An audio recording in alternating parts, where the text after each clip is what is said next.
ഇടയ്ക്കിടയ്ക്ക് ബ്ലീഡിങ് വന്നാൽ തന്നെ അത് നിൽക്കാത്ത ഒരവസ്ഥ. ഹെവി മെൻസ്ട്രൽ ബ്ലീഡിംഗ് ഉള്ള ആൾക്കാർ തൈറോയിഡ് ചെക്ക് ചെയ്യേണ്ടത് ഇമ്പോർട്ടൻ്റ് ആണ്. അബോർഷൻ റിസ്ക് ഉണ്ടാക്കാം. ഹായ്, ഞാൻ ആര്യ. എൻ്റെ ഡോക്ടർ എന്ന പ്രോഗ്രാമിലേക്ക് സ്വാഗതം. ഇന്ന് നമ്മുടെ കൂടെ ഇരിക്കുന്ന ഹെൽത്ത് പോയിന്റിലെ ഗൈനക്കോളജിസ്റ്റ് ഡോക്ടർ സുധി മാം ആണ്. Hi ma'am. ഹായ് മാം, സ്ത്രീകളിൽ തൈറോയിഡ് എങ്ങനെ ബാധിക്കുക? തൈറോയിഡ് ഹോർമോണിൻ്റെ ഒരു പ്രത്യേകത എന്താണെന്ന് വെച്ചാൽ അത് നമ്മുടെ ശരീരത്തിലെ ഒരുവിധം എല്ലാ പ്രക്രിയകളെയും സ്വാധീനിക്കുന്ന ഒരു ഹോർമോണാണ്. അപ്പോൾ ഈ പ്രഗ്നൻസി അല്ലാത്ത ടൈമിലാണെങ്കിൽ സ്ത്രീകളുടെ മറ്റു മെൻസ്ട്രൽ സൈക്കിൾ റിലേറ്റഡ് കാര്യങ്ങൾ വരുമ്പോൾ തൈറോയിഡ് ഹോർമോൺ ഒരു ഇമ്പോർട്ടൻറ്റ് റോള് അവിടെ ഉണ്ട്. ഇപ്പോൾ ഹെവി മെൻസ്ട്രൽ ബ്ലീഡിംഗ് ഉള്ള ആൾക്കാർ, അതായത് ആർത്തവ തകരാറുകൾ അല്ലാണ്ട് തന്നെ റെഗുലർ സൈക്കിൾസ് ഒക്കെ വരുന്ന ആൾക്കാരിൽ തൈറോയിഡ് ചെക്ക് ചെയ്യേണ്ടത് ഇമ്പോർട്ടൻ്റ് ആണ്.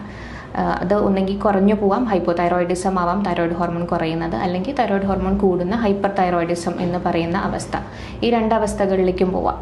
അതിൽ ഹൈപ്പോ തൈറോയിഡിസം ആണ് ഒന്നും കൂടി കൂടുതലായിട്ട് ഈ ആർത്തവ തകരാറുകൾ ഉണ്ടാക്കാനുള്ള ഒരു സാധ്യത. അതിൽ ഹെവി മെൻസ്ട്രൽ ബ്ലീഡിംഗ് ഉണ്ടാക്കാം. തൈറോയിഡ് ഹോർമോൺ കുറഞ്ഞു പോകുന്ന ഹൈപ്പോ തൈറോയിഡിസം എന്ന് പറയുന്ന അവസ്ഥയിൽ ബ്ലീഡിങ് വന്നാൽ തന്നെ അത് നിൽക്കാത്ത ഒരവസ്ഥയിലേക്ക് പോവാം.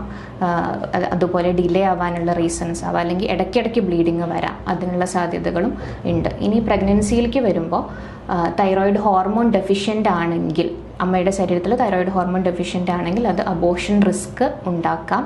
പിന്നെ ആദ്യത്തെ ഒരു 3 മാസം വരെ 12 വീക്സ് വരെ കുഞ്ഞിൻ്റെ ഫീറ്റസിൻ്റെ ഗ്രോത്തിന് ആവശ്യമായിട്ടുള്ള തൈറോയിഡ് കിട്ടുന്നത് അമ്മയുടെ ശരീരത്തിൽ നിന്നാണ്.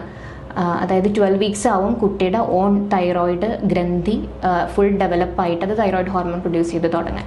അപ്പോൾ ഫസ്റ്റ് 12 വീക്സ് വരെ എന്തായാലും നമ്മുടെ ശരീരത്തിൽ എന്തെങ്കിലും ഡെഫിഷ്യൻസി ഉണ്ടെങ്കിൽ അത് നമ്മൾ as early as possible correct ചെയ്യേണ്ടത് ഇമ്പോർട്ടൻ്റ് ആണ്. നമ്മൾ ഏർലി പ്രഗ്നൻസി ഇൻവെസ്റ്റിഗേഷൻസിൽ മസ്റ്റായിട്ട് പറയുന്ന ഒരു ടെസ്റ്റാണ് തൈറോയിഡ് ടെസ്റ്റ്.